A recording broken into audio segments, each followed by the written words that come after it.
Hey y'all, how's it going? Hopefully things are going well. Wanted to, while I'm loading up for a score match coming up here soon, wanted to just do a quick video on something that I experienced with a shooter buddy of mine.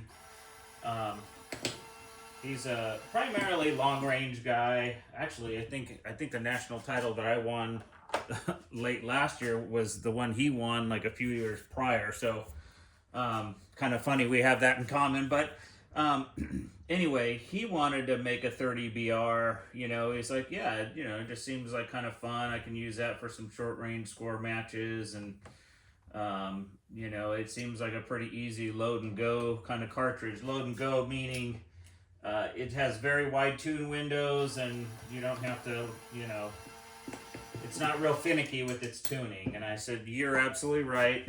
Usually the tune windows are pretty extraordinarily large, and you're not spending a lot of time adjusting your tune like sometimes you would for, let's say, a 6 ppc. 6 ppcs can be a little finicky.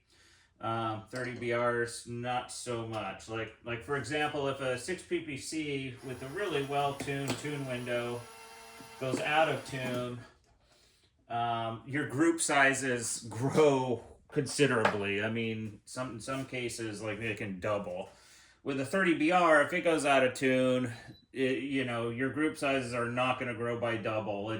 They'll grow, but they won't be like a ridiculously obvious, tune, breaking the tune. So, anyway, so I told him, yeah, good idea. He said, okay, well, I got some brass, some Peterson brass, and I need to, neck turn it because it is going to be, the fairly standard Robinette chamber, which is a 330 neck. So even with the Peterson brass, the Peterson 6BR brass he was running, he'd have to turn it.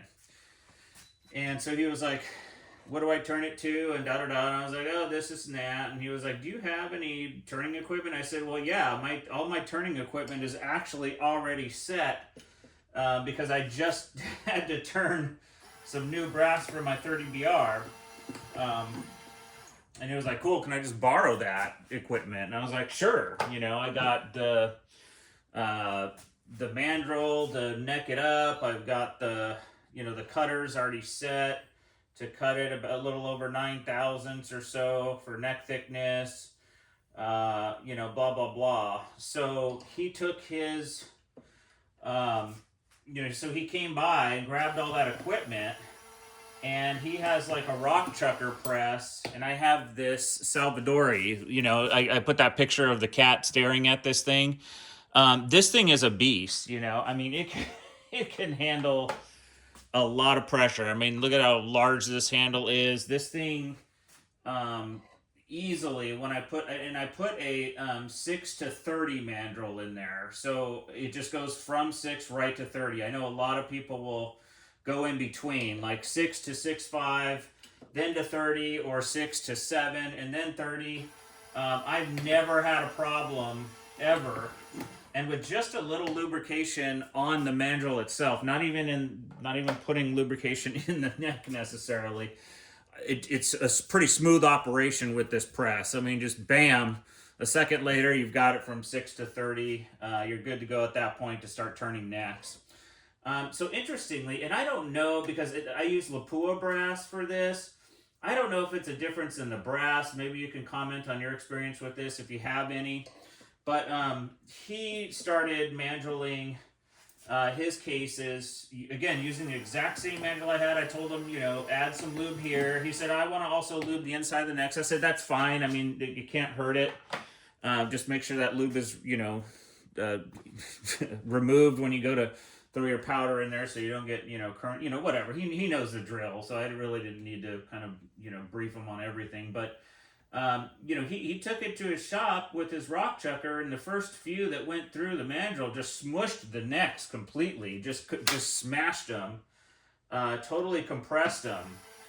And he said, man, I had to put like a ton of force on that handle, and I'm like, well, I don't know, with my Forenzi handle, I really didn't have to put a whole lot of force on that thing.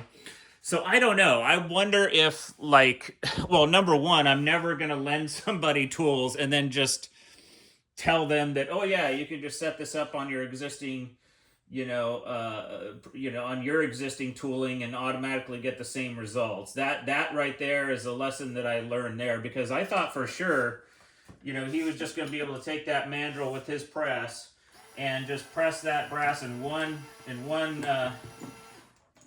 one pull of the lever, have that go from 6 to 30, but it didn't. It smushed like, I think, 5 brass pieces, just destroyed. So after that, he was like, all right, I better try something else. So he went out and pulled out a 6.5 mandrel and mandrelled everything from 6 to 6.5. And then he pulled out my mandrel and then finished it with 30. And that seemed to have worked. That he didn't have any smushed cases at that point. They were all, necked up at that point. Okay. Anyway, and then the second thing is he then went to cut the brass, and I have no idea why there would be any variability here at all, but he said it cut the brass to 8.5 thousandths instead of what I had it set to 9. So now I'm wondering, like, man, I don't know what's up with that, like that, because that cutter, I had it locked in pretty good. I actually I think I cut a couple hundred pieces of brass here within the past like month or so, and had zero problems with it getting, just a little bit above 9. I think it was 9,000, 92, or I'm sorry, 9 thousandths with 2 10,000ths, just a little bit over 9. So I don't know. Anyway, but yeah, I think the lesson learned is, don't just assume that your tools and the way you have them set are just going to sort of one-to-one crossover. Watch out, bud. One-to-one crossover with other people's tooling or even other brands of materials. Like I didn't expect, I didn't expect that there would be any differences between Lapua and Peterson brass, and maybe there wasn't. Maybe it was just, the difference between a rock chucker and a Ferenzi. I don't know. Two variables kind of co-varying at the same time, but anyway, that just kind of struck me. And then it struck me with the cutter tool too. Like, how in the world was he getting 0.5 thousandths, or a little over 0.5 thousandths smaller than I was with the cutting tool set in the exact same. So anyway, he adjusted the cutting tool too and brought it out to a little over 9. I don't know. Maybe there's a difference too in our tools, our measurement tools. Maybe some variation there. I don't know, but it just definitely, now the lesson learned is, when I lend stuff out in terms of tooling, I'm just going to give people the caveat, like just it may not work exactly the same for you as it did for me. So take a look, measure everything, or go pretty slow at the beginning, and keep a good eye on it to see if it is doing what it's supposed to do. So I'm going to kind of give that caveat next time I lend anything out, because that was pretty striking that occurred. But anyway, let me know if you've had similar experiences. All right, see you, everyone.